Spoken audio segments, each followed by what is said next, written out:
Señores alumnos, muy buenos días. En primer lugar, disculpa por este impasse que se ha tenido para podernos comunicar. El que le habla es el doctor Mario Casma Vázquez, coordinador de este curso de Medicina Física y Rehabilitación. Quiero darles a ustedes la bienvenida al desarrollo de este semestre 2025-1 y en especial el desarrollo del curso de Medicina Física y Rehabilitación, y también en nombre de todos los profesores que vamos a desarrollar este curso.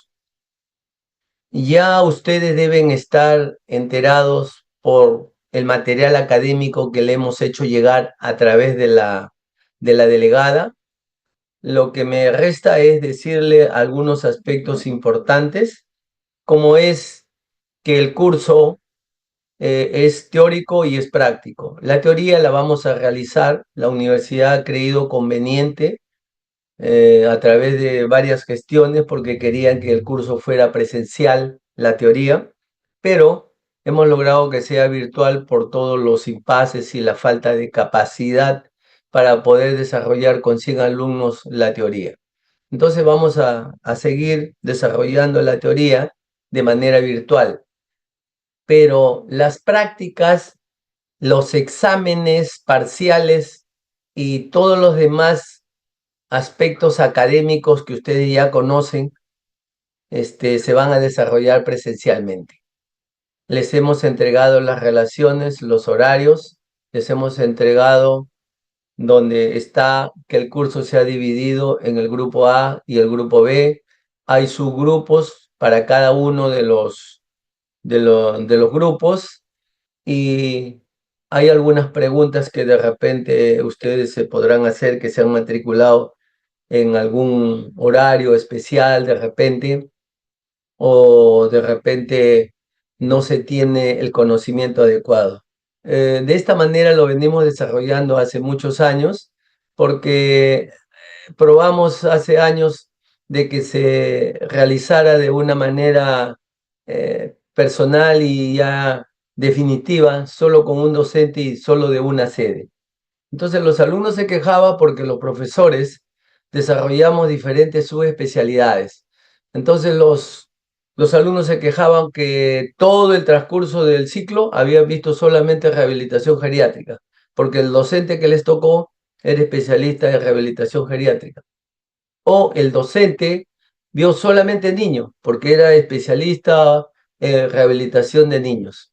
Y así, ¿no? Hay rehabilitación cardíaca, respiratoria, entonces el docente veía solamente esos aspectos. Para evitar todas esas cosas, se creó que debe ser de forma rotativa. Tanto las sedes, por eso no ha habido repartición de sedes, tanto las sedes, todos los alumnos rotan por el hospital de policía y el hospital Revaliati, todos los alumnos rotan por todos los docentes, dependiendo del grupo en que les toca, de tal manera que de esa forma ven todos los aspectos.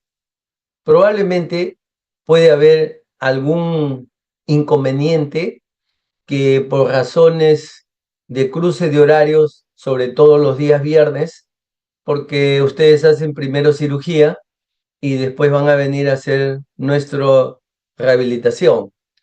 Nosotros ya conocemos ese problema y nosotros esperamos porque los alumnos a veces vienen de sedes muy lejanas para el hospital de policía o Revaliati.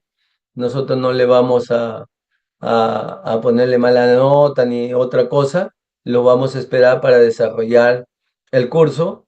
Y si por alguna manera hay algún curso, algún cruce de algún alumno que se ha matriculado de repente, entonces nosotros a través de la conversación del grupo con el docente, ellos ven de qué manera pueden desarrollar para darle las facilidades del caso. Nosotros hemos conversado con todos los docentes y hemos dado las indicaciones pertinentes de la flexibilidad para que puedan ustedes desarrollar este curso teniendo en conocimiento si es que hay algún tipo de cruce. Si por alguna razón el docente no es flexible, por favor, yo les rogaría que ustedes me escriban o me llamen para yo, ¿cómo se llama?, conversar con el docente con respecto a ese aspecto. Pero sí también les quiero decir que sean ustedes conscientes del desarrollo del curso y que, bueno, vamos a dar todo nuestro esfuerzo para que ustedes se lleven todos los conocimientos de medicina física y rehabilitación. Y si de repente esta es la oportunidad de que ustedes van a hacer el curso y que es de repente un estímulo para que ustedes, alguno de ustedes pueda de repente inclinarse por hacer la especialidad de medicina física y rehabilitación, qué gustoso nos sería, ¿no?, incorporarlos a la Sociedad de Medicina Física y Rehabilitación. Le manifiesto que en el Perú son muy pocos rehabilitadores, hay muy pocos médicos en geriatría, hay muy pocos médicos en lo que es en salud ocupacional, hay muy pocos médicos en salud mental. De tal manera de que esta es una oportunidad que ustedes puedan analizar en el desarrollo del curso qué tan competente puede ser hacer esta especialidad. Entonces, eso es el desarrollo del curso. Les he indicado a la delegada que les haga llegar todo el material donde tienen ustedes la agenda de los profesores. Por favor, llámenle, escríbenle a los profesores. Ellos también les van a llamar porque la delegada me ha hecho llegar, ¿no?, también la agenda de ustedes.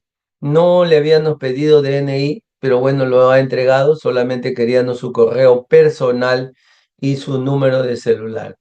Es importante esos aspectos para la comunicación entre ambos. A veces los docentes pueden tener algún tipo de repente de circunstancias que puede de repente programar su práctica media hora, 15 minutos después, o imagínense que el docente es de Rebagliati y va a desarrollar su interconsulta, pues si está en el octavo, noveno piso, entonces ¿dónde se van a encontrar? Por eso es importante el teléfono, la comunicación, para que todo el grupo se ponga de acuerdo con el docente en qué sitio lo va a recepcionar, para que de ahí trasladarlo donde van a realizar sus prácticas pertinentes. Entonces, yo les quiero resaltar que dentro del material académico que le hemos entregado, este curso realiza, pues, seminarios, realiza lo que es caso clínico, realiza lo que significa este artículo médico o práctica calificada y lo que es la investigación formativa. Todos los alumnos deben reunirse con su docente, que es el tutor, que es el mismo con el que van a realizar el seminario, ¿no?, para proponer cuál es el tema de la investigación formativa o les puede sugerir el tutor. Tienen ustedes 3 meses para poder desarrollar, porque en el mes de junio, en la última semana de junio, deben ustedes entregar el mismo día que desarrollan el seminario, la investigación formativa. Dicha investigación formativa debe tener en la carátula de la entrega, que es en físico, y deben entregarlo con un link donde solamente debe decir el grupo de los alumnos que ha desarrollado y el tutor que ha estado con ustedes. Los seminarios, sí ese trabajo de investigación formativa no se expone. El seminario sí hay que presentarlo en físico y se expone. Hay una nota que es de presentación, que es para todo el grupo, y la exposición de cada uno de ustedes que el tutor le va a dar.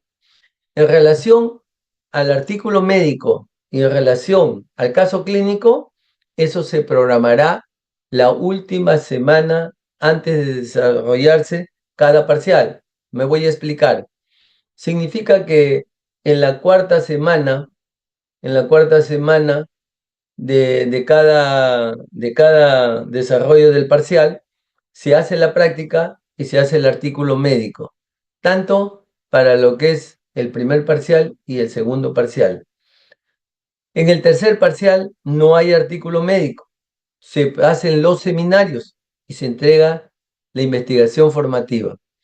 Cuando son los parciales, ese día del parcial, después de terminar el parcial que se va a realizar en la universidad, los alumnos se tienen que dirigir a la sede donde desarrollan, como si fuera una práctica, se va a desarrollar el caso clínico. El caso clínico también estará colgado ¿no? 4 o 5 días antes del examen para que ustedes lo puedan desarrollar, donde hay 15 a 18 preguntas que ustedes tienen que desarrollar el caso clínico y sobre eso se va a debatir sobre esas preguntas. Todo eso ustedes lo tienen que conversar con su docente que tienen de acuerdo a la rotación al calendario que les toca. Así que, señores alumnos, quiero yo decirle todos esos aspectos para que ustedes lo vayan analizando. Si hay alguna falta de información con respecto a lo que hemos dicho ahora, bueno, pues yo gustoso, me escriben, me llaman y yo les voy a decir y les voy a explicar de qué cosa se trata. Así es que, una vez más, yo les doy la bienvenida al desarrollo de este curso. Espero que ustedes nos ayuden bastante en el desarrollo de este curso. Muchas gracias y vamos a empezar ahora el desarrollo de nuestra clase. Bien, hoy día la clase se trata sobre aspectos importantes de la medicina física y rehabilitación en relación a su historia, algunas generalidades que vamos a hablar del curso, pero lo que más nos importa es desarrollar la discapacidad. ¿Qué cosa es la discapacidad en el Perú? ¿Qué cosa significa la persona con discapacidad? Entonces, vamos a ver estos aspectos para ver cómo vamos a enfocar todas estas cosas. Bien, la, la discapacidad en el Perú es un tema muy importante que tenemos que saberlo todos los médicos, porque de repente no seremos rehabilitadores, pero sí como médicos generales, ustedes pueden dar alguna información, alguna sugerencia a la población que de repente le va a preguntar, por decirles yo, doctor, se presenta el paciente, ¿usted cree que yo tengo mi hijito con síndrome de Down? ¿Dónde puedo obtener mi certificado de discapacidad? Entonces usted tiene que saber dónde puede conseguir, dónde le van a dar su certificado de discapacidad. En ese sentido, vamos a desarrollar todos estos aspectos que se refiere cuál es el marco legal que hay sobre la discapacidad en el Perú. Vamos a definir algunos aspectos importantes que ustedes van a escuchar, como es la deficiencia, la discapacidad y la minusvalía, y vamos a ver qué organismo es el que gobierna la discapacidad en el Perú, que se llama el CONADIS, y vamos a hacer la remembranza de algunos aspectos históricos de la medicina física y rehabilitación, cómo es la historia clínica y el diagnóstico de rehabilitación, cuál es el tratamiento de rehabilitación, cómo trabajamos en rehabilitación. De repente en otras especialidades trabajan con algunos protocolos medicamentosos. Nosotros trabajamos con programas y equipos de tratamiento. ¿Cuál es el objetivo y las metas de rehabilitación? Y ahí hay una guía de fuentes de información al respecto. Bien, en relación a la persona con discapacidad, existe un marco legal que es la Constitución Política del Perú desde el año 1993. En esa época, a través de una ley, la 2997-3, la Ley General de la Persona con Discapacidad, también se hizo su reglamento de esta ley, que es la Ley General de la Persona con Discapacidad, que fue aprobada por un decreto supremo número 002-2014, ¿no? Del Ministerio de la Mujer y Poblaciones Vulnerables. Asimismo, existe otro material legal que es una resolución ministerial que es la 013-2014, que fue aprobada la norma técnica de salud número 112 del MINSA, que se refiere a la norma técnica de salud para la evaluación, calificación y certificación de la persona con discapacidad. Para yo poder extender un certificado de discapacidad, existen 3 pasos: la evaluación, la calificación y la certificación. En relación a la Ley General de la Persona con Discapacidad, la 2997-3, es una ley que es para todos la población aquí en nuestro Perú. Y esta ley en el artículo 2 define qué cosa es la persona con discapacidad. Y dice que es aquella persona que tiene una o más deficiencias físicas, sensoriales, mentales o intelectuales de carácter permanente. Tengan mucho cuidado. Debe ser de carácter permanente, no temporal ni transitorio, que al interactuar con diversas barreras actitudinales y el entorno, no ejerza o se pueda verse impedida en el ejercicio de sus derechos y su inclusión plena y efectiva en la sociedad, en iguales condiciones que los demás. En otras palabras, quiere decir que a veces cometemos errores, que vemos un paciente amputado y le damos una limosna. Y eso no es lo que queremos. Lo que queremos es que ese paciente hay que tratarlo de hacer más funcional para que pueda competir con muchos de la población por alguna inclusión en un trabajo, en la sociedad. Eso es lo que necesitan estos pacientes, ¿no? Bien, pero existe otra ley. Como consecuencia de las acciones terroristas desde los años 84, muchos de los policías y los miembros de las Fuerzas Armadas quedaron mutilados, muchos fallecieron y esas mutilaciones la llevó a que habían perdido una extremidad superior, inferior o la mitad de un cuerpo que no tenía movimiento o pacientes parapléjicos o cuadripléjicos. Entonces, el personal de las Fuerzas Armadas y la Policía Nacional tiene otra ley, que es la Ley 2964-3, además de tener la Ley General de la Persona con Discapacidad. Esta ley dice que tiene por objeto establecer un marco de protección que asegure la atención en salud, trabajo y educación del personal con discapacidad por acción de armas, acto de servicio como consecuencia u ocasión del servicio de las Fuerzas Armadas y la Policía Nacional. ¿Eso qué significa? A los pacientes de la Policía Nacional que de repente cuidando un banco le pusieron una bala y le perforó la columna y lo dejaron parapléjico, a ese paciente, si hay que realizarle alguna operación importante en el extranjero, por esta ley lo enviamos. Si este paciente queda con una paraplejía, a este paciente le podemos dar silla de rueda mecánica, le damos pañales, le damos sildenafilo, ácido ascórbico, sondas, ¿cómo se llama? Evacuantes, ¿no? Y cada 5 años le renovamos su silla de rueda mecánica o electrónica por esta ley. Sin embargo, en el MINSA o en el Salud no les dan esto a los pacientes. Pero claro, en la policía le dan a aquel que fue en acto de servicio, o sea, quiere decir que estaba haciendo un servicio y ahí lo atacaron. No el que de repente el policía, que en estado etílico, pues lo accidentó un carro y quedó con tal no limitación, a ese no, porque no estaba en acto de servicio ni fue consecuencia del servicio. ¿Ya? Entonces, no se olviden que los policías y las Fuerzas Armadas, además de la ley general, tienen otra ley. En el Perú, la discapacidad se viene evaluando desde el año 2017 a través de un censo. El INEI hizo este trabajo donde decía que en el Perú había cerca de 3.051.612 personas con discapacidad, que equivalía a 10,4% del total.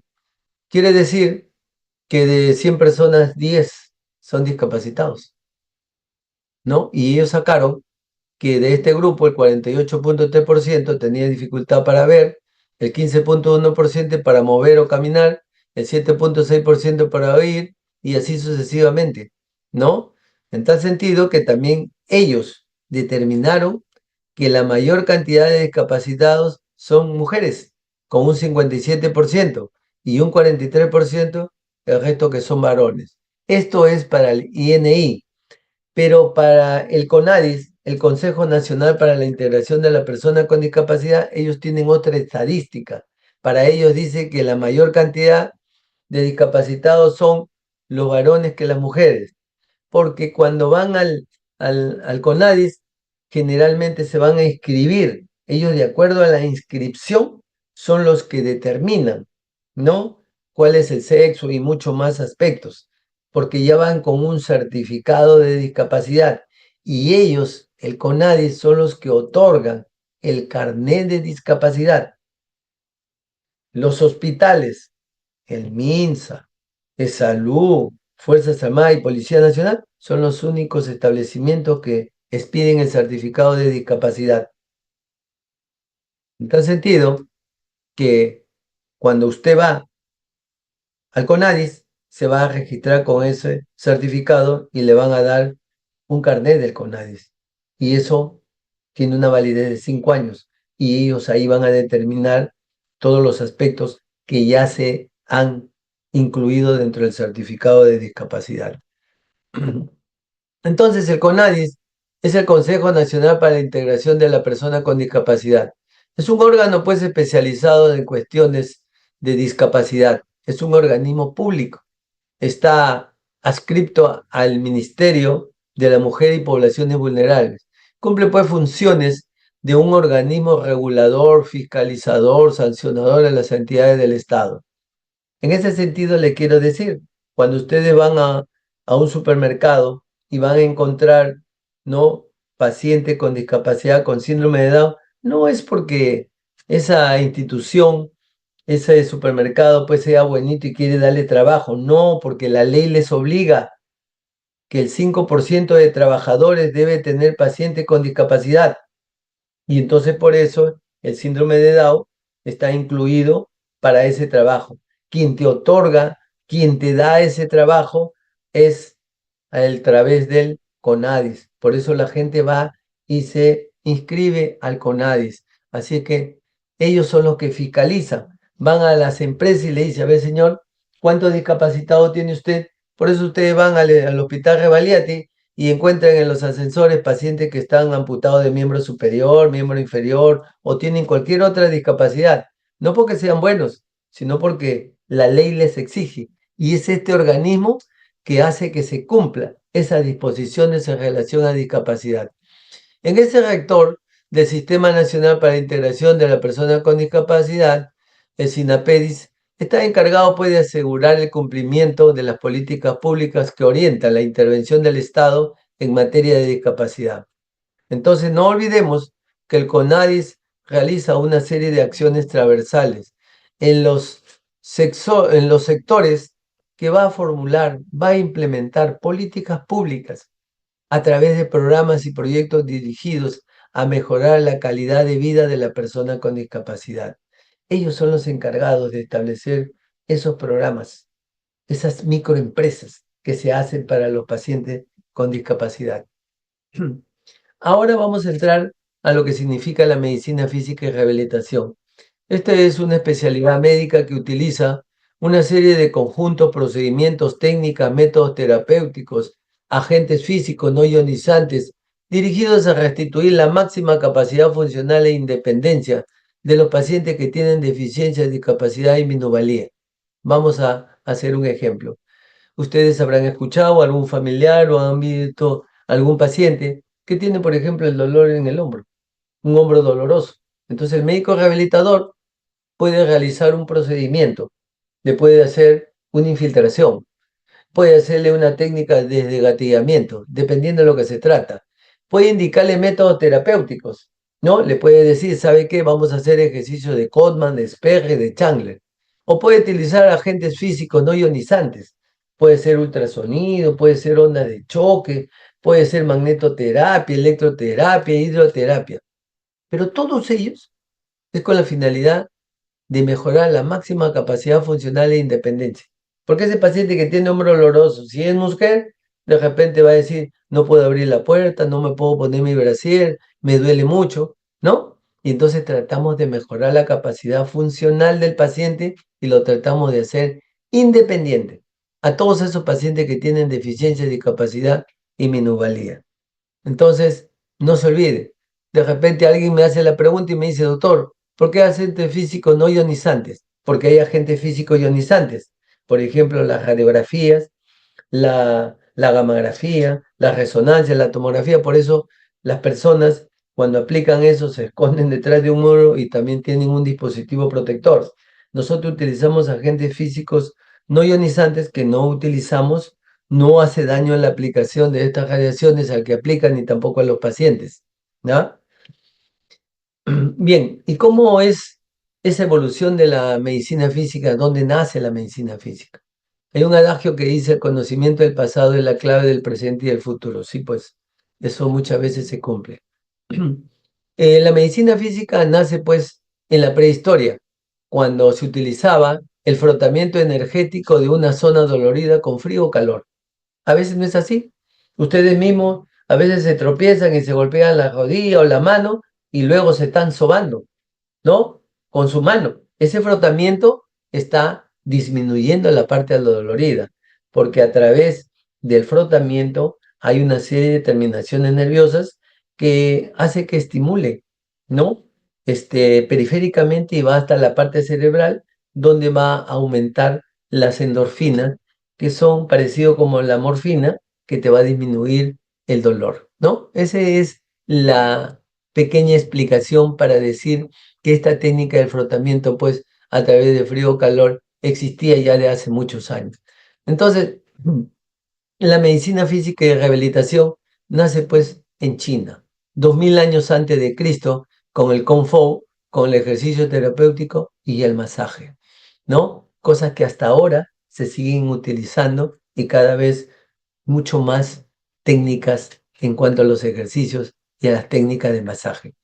En esta época ya se mezclaban las actividades religiosas y el empleo del agua, el sol, el aire, la tierra, para mejorar las enfermedades de aquel entonces. Así, por ejemplo, los griegos utilizaban en sus templos con sus manantiales para recuperar a los enfermos con ejercicios físicos, hidroterapia y masaje. Ahora cuando ustedes van a ir a hacer su práctica, los colegas les van a enseñar cómo se transforma la hidroterapia ya actualmente, a través del tanque de Whirlpool, tanque de Java, la piscinoterapia. En el siglo V, ya con Hipócrates, había la concepción del empleo de medios físicos, higiénicos y dietéticos para una buena salud en el hombre. Hipócrates utilizaba el agua fría para los dolores articulares por las hiperuricemias, las contracturas musculares, así como los baños marinos para eczemas y heridas infectadas. A veces, si ustedes, hay pacientes que tienen, por ejemplo, ácido úrico, tienen contracturas o heridas infectadas, a veces van a la playa, a veces van al mar, y esa agua helada, esa agua fría, les mejora las lesiones dérmicas, les mejora las rigidez articulares y les mejora las contracturas musculares que presentan estos pacientes. Los romanos, a través de la gimnasia, el hidromasaje y los ejercicios de estiramiento, también intervienen en esta historia. Aparece pues Galeno con sus escritos sobre los ejercicios y masaje para las enfermedades. La utilización del agua a través de sus diferentes baños lo hicieron estos señores. En la Edad Media se daba más importancia al alma que al cuerpo. Utilizaron solo el agua y muy pocos ejercicios. Los árabes también utilizaron los ejercicios físicos y la hidroterapia. Se vuelve a repetir la hidroterapia, que es agua. En la época del Renacimiento ya se daba más importancia a la actividad muscular, donde aparece Leonardo da Vinci con sus diferentes anatomías musculares y el uso de ejercicios físicos. Seguimos en la hidroterapia y la natación insistente en esta época. En el siglo XVI ya se daba importancia al ejercicio terapéutico. Sale a la luz el primer tratado del libro del ejercicio corporal. Ya en esa época, en el siglo XVI, aparece este científico, William Gilbert, que utiliza la electroterapia y el magnetismo. Hoy día ustedes cuando escuchen, miren desde qué época se utiliza ya la magnetoterapia, cuando un traumatólogo tiene una fractura que de repente no consolida, hay retardo de la consolidación, va y le dice al paciente, si usted lo hace particularmente, busque dónde es un centro de rehabilitación que haya magnetoterapia. Y entonces son unos tratamientos especiales para mejorar este tipo de falta de la consolidación. En el siglo VII, ya Galileo y Descartes utilizaban el estudio del funcionamiento muscular mediante las tensiones, la fuerza y la ley de la palanca. Se utilizó la balnearioterapia, que hasta hoy día nosotros la utilizamos. Cuando van a Huacachina, cuando van acá al sur, a Mala, hay unos baños ahí termales, ¿no? La balnearioterapia. En el siglo XVIII, Federico Haussmann describe la importancia del ejercicio físico en la higiene de la vida diaria. Eso se practica hasta ahora. En el siglo XIX ya se da importancia al ejercicio físico, aparece la gimnasia, aparece el término ya de kinesioterapia. Miren, en el siglo XIX, si ustedes le preguntan a su papá que antiguamente cómo se le llamaba cuando había un equipo de fútbol y tenía un un jugador lesionado, le decían que entre el aguatero. Hoy en día ya no le dicen aguatero, sino le dicen el kinesiólogo. La kinesioterapia es el que trata de mejorar el dolor, la limitación que ese paciente, ese jugador, ese deportista ha caído. ¿Ya? Entonces no se olviden que aparece en el siglo XIX el término kinesioterapia. Aparece Galvani y Volta con el uso de la corriente galvánica. La primera electroterapia que apareció fue la galvánica. Aparece Faraday con la corriente para los músculos paralizados. En el siglo XX estalló la Primera Guerra Mundial, se incrementó el uso de los ejercicios físicos para la rehabilitación de los pacientes, se desarrollan muchas técnicas de cinesioterapia en Estados Unidos para poder recuperar a todos sus soldados que habían caído en esa guerra. Se dio importancia a la técnica de relajación. Aparece el reflejo de Charrington, el estudio de los reflejos normales y patológicos. Aparece Hernán Cabat con el reflejo de extensión, flexión, tónico y facilitación proprioceptiva. Este Hernán Cabat, ¿no? Es un método terapéutico para poder mejorar todos los pacientes que tienen un proceso de una hemiplegia como una lesión central por un DB6 isquémico. En el año 1917 aparece el primer ultrasonido. En el año 20 aparece la onda de choque. Y en el año 60 aparece el primer láser de rubí. Así como cirugía también hace operaciones con láser, nosotros también utilizamos láser. Y el primer láser que apareció es el láser de rubí, ¿no? Bien, ahora, ¿cómo es la historia clínica de rehabilitación? Es casi muy parecida a lo que es la historia que ustedes conocen, que hasta ahora ejecutan, ¿no? Para poder dar un diagnóstico. Por eso es igual la que se utiliza en medicina. Solo que los signos y los síntomas que se usan para el diagnóstico de discapacidad, decimos esto porque al médico rehabilitador lo que le interesa es el diagnóstico de discapacidad. Entonces, por ejemplo, cuando llega un paciente que llega en silla de ruedas, que lo trae el familiar, y entonces pregunta, ¿por qué lo está trayendo? ¿Qué discapacidad tiene? Ah, doctor, no camina. Discapacidad de la locomoción. Ah, doctor, no habla bien, tiene disartria. Ah, entonces discapacidad de la comunicación. Entonces, esos diagnósticos son los que le interesa al médico rehabilitador. Otro caso, que de repente tiene una fractura de húmero y entonces el paciente tiene su fractura, pero tiene que preguntarle al paciente, ¿no? El médico rehabilitador, señor, ¿usted es derecho o izquierdo? Eso preguntamos nosotros. ¿Por qué? Porque es más discapacitante si el paciente dice que es diestro y ahí es la lesión, que sería el lado contrario que puede hacer la mayor parte de sus actividades, ¿no? Entonces, es importante, ¿no? Algunos datos que son peculiares para poder dar con el diagnóstico de discapacidad. Es importante evaluar las capacidades residuales que tiene el paciente para trabajarlos y así eliminar o disminuir las discapacidades. Primero hay que siempre identificar las discapacidades. Cuando se hace la entrevista al paciente, además de la anamnesis que ya conocemos, se hace una evaluación integral del paciente. Significa que yo tengo que evaluar una evaluación funcional. Empleamos la evaluación de la Cruz Roja. Hay otras evaluaciones funcionales. Empleamos la evaluación física, ¿no? Mediante el test muscular, el test articular, el test de la marcha, ¿no? La evaluación ocupacional, la evaluación psicológica, socioeconómica. Cada uno de ellos tiene un profesional que se encarga. La evaluación física, el licenciado en terapia física, el ocupacional, el licenciado en terapia ocupacional, el licenciado en psicología, lo que es la evaluación psicológica, y la evaluación socioeconómica es la licenciada en servicio social. Ellos son los que se encargan de estos aspectos. Bien, entonces no se olviden que el diagnóstico de rehabilitación es importante. Nos interesa el diagnóstico de enfermedad, pero lo que más nos interesa es el diagnóstico, ¿no?, de la discapacidad.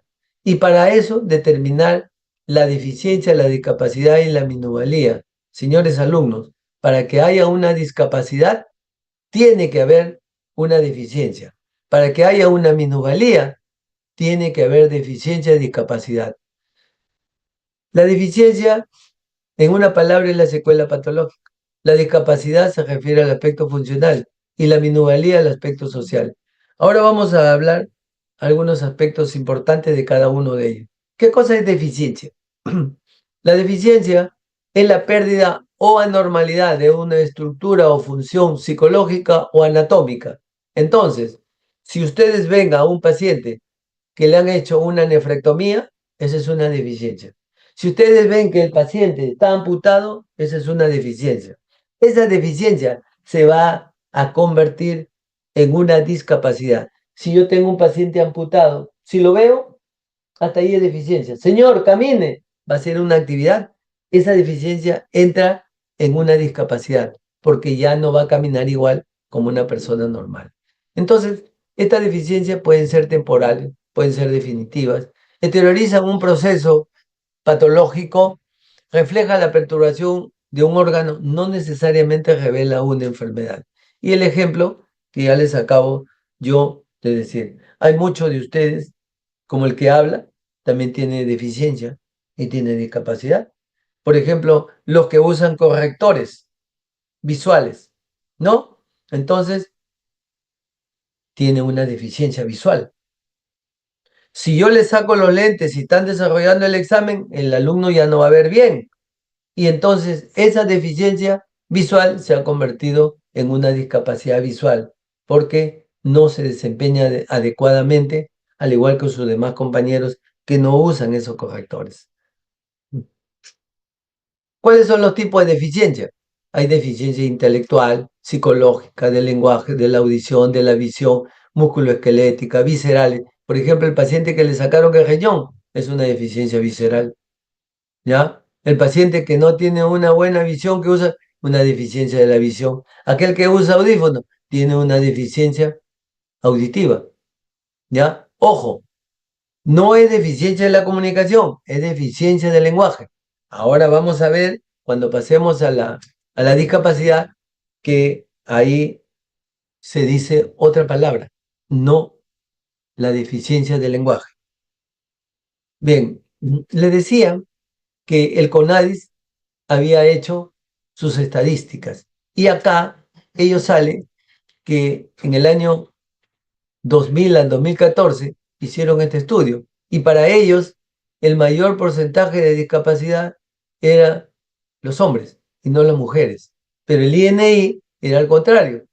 Claro, el INI solamente pregunta, cuando va a hacer su estadística, cuántas personas viven, cuántos niños, cuántos adultos, cuántos ancianos, si hay pacientes que están discapacitados. Acá no. El CONADIS registra a los pacientes y para registrarlo tiene que tener certificado de discapacidad. ¿Ven? Este mismo organismo, en ese estudio, ¿no?, ellos nos hizo conocer que el grupo etario que mayor discapacidad presentaba era entre los 30 y 44 años, con un 22.23%, seguido de 45 a 59, ¿no?, con un 21.13%. Este mismo organismo que registra, hay pacientes que tienen una deficiencia, pero hay pacientes que pueden tener hasta 4 deficiencias. Ellos han inscrito pacientes que tienen hasta 4 deficientes, con cada uno con su porcentaje. Cuando hay un certificado de discapacidad, no es que solamente pones una deficiencia o una discapacidad, pones toda la que el paciente tiene. Este mismo organismo determinó que cuál era la deficiencia más frecuente en ese año y era la musculoesquelética. seguida de la deficiencia de la visión. La musculoesquelética con un 64,72% y una deficiencia de la visión con un 20,08%. ¿Qué cosa es la discapacidad? La discapacidad es la restricción o ausencia de la capacidad de realizar una actividad de la forma o dentro del margen que se considera normal para el ser humano. Y de igual manera que la anterior, tiene una serie de características, pueden ser temporales, permanentes, reversibles, irreversibles, progresivos, regresivos, ¿ya? Entonces, acá entra en funcionamiento la funcionabilidad. Entonces, no se olviden. Y acá están los diferentes tipos de discapacidad. Por ejemplo, de la comunicación, el paciente que tiene afasia, tiene disartria. De la conducta, por ejemplo, una esquizofrenia. Locomoción, le dijimos, el que no puede caminar, que tiene una hemiplegia o tiene una fractura de cadera, tiene prótesis. Disposición corporal, la destreza, cuidado personal. Por favor, en el anterior decíamos que había una deficiencia de lenguaje. Acá se dice la discapacidad se llama de la comunicación, cambia de término. Ellos también hicieron su estadística y para ellos la discapacidad le llaman limitación. Entonces vieron que los pacientes se habían inscrito y que tenían pues hasta 4 discapacidades o 4 limitaciones. Y que la discapacidad más frecuente era de la comunicación seguido de la locomoción. Y por ejemplo, acá en relación a la función intelectual, ¿no? Ellos en su estadística tienen que el retraso mental un 92%. Por favor, señores alumnos, quiero que esto les quede bien, que en el Perú existe gran cantidad de pacientes con retardo mental, 92%. Lo que pasa es que a veces no lo entendemos, existen varios grados. Hay lo que es retardo mental fronterizo, leve, moderado, severo y profundo. Solamente nos damos cuenta cuando es profundo, cuando es severo, ¿no? Pero cuando es fronterizo y es leve no nos damos cuenta, ¿no? Lo vemos al paciente completo. Es simpático, tiene ojos verdes, ¿no? Pero, sin embargo, tiene un retardo, ¿no? Mental de tipo fronterizo. Así que hay que tener cuidado en ese sentido. Y tiene otros porcentajes, ¿no? Como es las alteraciones cromosómicas, el autismo, el Asperger, ¿no? Que también están considerados. Y tenemos en la función mental, mire la cantidad de esquizofrenia y de epilepsia que tiene, ¿no? Entonces, la esquizofrenia y la epilepsia está considerada como una discapacidad mental, ¿no? 35% en esquizofrenia y 46% en epilepsias. Y en la función auditiva, tenemos que la patología más frecuente era la hipoacusia conductiva y neurosensorial, con un 62,7%. Y en la parte visual, la ceguera de los dos ojos era un mayor porcentaje con un 30% y la de ceguera de un solo ojo el 27,13%. Y en relación a la función musculoesquelética, ellos decían que el mayor porcentaje de discapacitados eran los que presentaban paraplegia, un 51,23%, seguido de la monoplegia, 25 puntos. Entonces, en nuestro país existen buena cantidad de pacientes parapléjicos que están codificados con certificado de discapacidad. Los grados de discapacidad son 4, el 0 no discapacitado, la discapacidad independiente y la discapacidad autosuficiente. En la discapacidad independiente quiere decir que realiza sus actividades, ¿no? Dentro de la limitación que tiene y que puede utilizar algún elemento de ayuda, llámese un bastón, un ortético, pero que cumple. Mientras que en la discapacidad autosuficiente utiliza ese mismo elemento de ayuda, pero además en algunas actividades utiliza otra persona. Pero cuando hay una discapacidad de tercer grado, ya la discapacidad se vuelve que siempre tiene que estar una persona al lado de ese paciente. Esto es la clasificación de discapacidad de códigos de gravedad, que puede ser leve, moderada, grave y completa. Esto lo utilizamos nosotros para codificar a los pacientes de la Policía Nacional, ¿no? Y por la gravedad, la ley de discapacidad nos obliga que tenemos que tabular a los pacientes.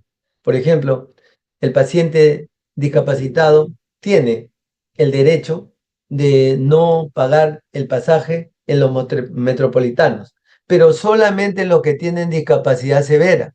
Los que tienen moderada, que es un mayor porcentaje, y los leves, ellos no tienen derecho, de acuerdo a la ley.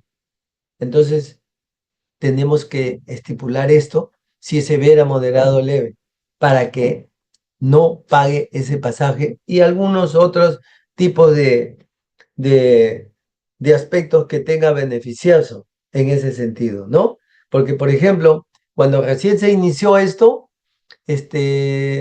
la discapacidad se utilizaba para lo que es todos los concursos públicos. Entonces, de lo que corresponde a ustedes, ser un postulante para una residencia es un concurso público. Puede presentarse un médico que ha terminado y que quiere hacer residencia y que tiene una hemiplegia como consecuencia, que nació por una deprivación de oxígeno, ¿no? Y entonces tuvo una hemiplegia izquierda. Entonces, el paciente que está discapacitado tiene el 18% de bonificación. Quiere decir que ese alumno tiene 18 preguntas a favor, seguro que va a ingresar, pero las condiciones las pone el que hace el concurso. Dice, sí, para concursar y tener esa bonificación, tiene que tener una discapacidad moderada o severa. Ellos ponen para poder darle ese puntaje. Este es el formato de discapacidad, este es el certificado de discapacidad con una serie de ítems que los profesores ahora se lo deben hacer notar a ustedes. Ha ido variando desde que nació esto que se daba. Al principio cada institución tenía su logo, hoy en día ya es un logo así como el que está del Ministerio de Salud. Lo demás no ha variado, todos los datos personales que le pide, que hay que tipificar cuál es la discapacidad que tiene, hay que poner un diagnóstico de daño, un diagnóstico etiológico. Por ejemplo, ¿no? El diagnóstico de daño. Yo pienso, diagnóstico de daño, una hemiplegia, derecha o izquierda. ¿Ya? Diagnóstico etiológico puede ser un DBC hemorrágico, ¿no? Y así se va haciendo. Y acá es donde el médico tiene que evaluar a este paciente. Por eso decimos que el certificado de discapacidad tiene 3 procesos: evaluación, calificación y certificación, porque el médico que evalúa es el que da el certificado de discapacidad, pero el formulario lo firman 3 personas: el médico que evalúa, el jefe del servicio de departamento y el director del hospital. ¿Ya? Dar un certificado de discapacidad con algún tipo de falta, por ejemplo, que no tenga el grado de discapacidad o que no tenga la discapacidad, entonces eso es sancionado. Tiene una sanción civil, penal, administrativa. Penal es que vas a la cárcel. No es que solamente te vamos a sacar del colegio médico, ¿no? Administrativo, te suspende, sino que te puedes ir a la cárcel porque estás tú diciendo que tiene tal discapacidad, tal grado, cuando no lo tiene. Pero sin embargo, esas cosas sí lo podemos hacer porque viene tu amigo y te dice, ¿sabes qué? Quiero irme de viaje, dame un descanso médico, que tengo un esguince de tobillo o tengo una gastroenterocolitis, y lo das y no pasa nada. Pero acá es un poco complicado. Hay que tener cuidado. No se olvide que está bien, pues, la clínica X tiene médico rehabilitador, porque el único médico que da el certificado de discapacidad es el médico de medicina física y rehabilitador. No lo dan los demás médicos. Entonces, como el doctor trabaja en la clínica tal, ¿el doctor lo puede dar? No, ninguna clínica particular lo da. Solamente hospitales del MINSA, es Salud, Fuerzas Armadas y Policía Nacional. No lo da otro. ¿De acuerdo? Ah, que ustedes a veces dicen, no, pero el INPE o la municipalidad, ellos hacen, pero van el CONADIS y va el médico rehabilitador para poder dar ese certificado. Tiene su proceso, cómo se llega al certificado de discapacidad. Tiene que tener una evaluación, tiene que tener historia clínica, tiene que tener evaluación de las diferentes especialidades dependiendo del tipo de patología que se trate. ¿Y qué cosa es la minusvalía? La minusvalía es la situación desventajosa para un individuo como consecuencia de una deficiencia de discapacidad que limita el desempeño de un rol que es normal, ¿no? Y que eso está en función a la edad, el sexo, factores sociales y culturales. Y también tiene sus diferentes características. Entonces, por ejemplo, a veces, si yo estoy dando un examen y uso correctores y me lo sacan, me lo quita el profesor y dice, no, correctores no. Y entonces yo voy a tener una desventaja al hacer mi examen con relación a mi otro compañero, porque él no tiene corrector, pero él ve bien, pero yo no. Entonces voy a tener esa desventaja ante esa deficiencia y esa discapacidad visual que tengo. O de repente es aquella chica que están reunidos, ¿no? Ahí, tres chicas están reunidas y pasa pues el heladero y dice, tres helados. Y una de ellas dice, no, yo no quiero. Y ella no les ha contado a su compañera que es, ¿cómo se llama? Diabética juvenil. Entonces esa desventaja para hacer esa misma acción, ¿no? Condiciona que se llama una minusvalía. En rehabilitación utilizamos con programas, ¿ya? Utilizamos programas de tratamiento. Es importante determinar el diagnóstico de discapacidad. Lo tenemos en cuenta el diagnóstico de enfermedad. Cuando llega al servicio ya viene con diagnóstico de enfermedad, pero nosotros tenemos que hacer el diagnóstico de discapacidad. Hay que determinar cuáles son las pérdidas específicas de las funciones físicas y psicológicas, sociales y laborales para estos pacientes. Y hay que lograr que ese programa, ¿no?, elimine la discapacidad o disminuya la discapacidad para conocer cuáles son las discapacidades residuales y insistir sobre ellas. Entonces trabajamos en equipo multidisciplinario, transdisciplinario, ¿ya? Y eso es dirigido por el médico rehabilitador. Recibe el apoyo de las diferentes especialidades médicas, neurología, traumatología, neurocirugía, pediatrías y otros. Y también con los licenciados en terapia física, ocupacional, de lenguaje, el nutricionista. Los objetivos y metas de rehabilitación, el objetivo es ayudar a recuperar el máximo nivel posible de funcionalidad e independencia y mejorar su calidad de vida, tanto en el aspecto físico, psicológico, laboral, social y sexual. Hay que prevenir y disminuir y mejorar las discapacidades. Las metas de rehabilitación son conseguir el máximo nivel de independencia de su paciente, tomando en cuenta sus capacidades y aspiraciones de la vida. La rehabilitación es importante para el desarrollo del paciente como persona. En el Perú, el 13% de la población sufre de minusvalía y el 31% alguna discapacidad. Y eso creo que queda corto, existe mayor discapacidad en el Perú. Estas son las fuentes de información. Señores alumnos, hemos concluido esta clase. Quisiera saber si hay alguna pregunta que quisieran hacer.